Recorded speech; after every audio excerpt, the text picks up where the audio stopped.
महाराष्ट्र में रश्मि ठाकरे को लेकर चर्चाएं जोरों पर थी कि उद्धव ठाकरे की वापसी कराएंगी, लेकिन एकनाथ शिंदे की बगावत ने न सिर्फ उद्धव ठाकरे को बल्कि रश्मि, आदित्य संग संजय राउत को भी काफी बड़े झटके दिए।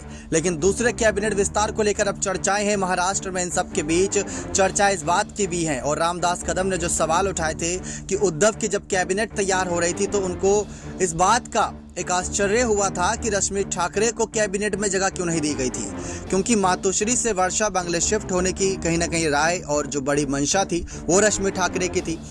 महाराष्ट्र में शिवसेना और भाजपा का जो गठबंधन था उसमें जो शेयर जो कैबिनेट के पद बांटे जाने थे उसमें और साथ साथ मुख्यमंत्री पद थे।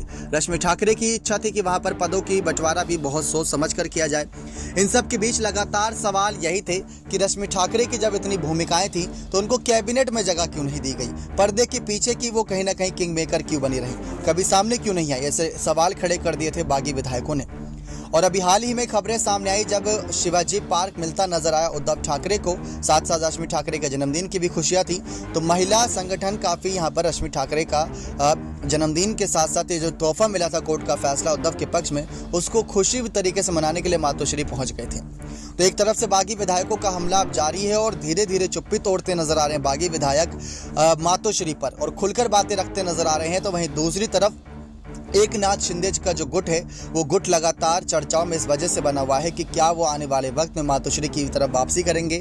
पहला कैबिनेट विस्तार बड़े शांतिपूर्ण ढंग तरीके से हुआ था, लेकिन वहां से भी कई नाराजगी की खबरें सामने आई थी। अब दूसरे कैबिनेट विस्तार को लेकर जो चर्चाएं हैं उसमें महिलाओं को भी जगह देनी है और साथ ही साथ शिंदे गुट, निर्दलीय विधायक और भाजपा के विधायकों को भी जगह देनी है।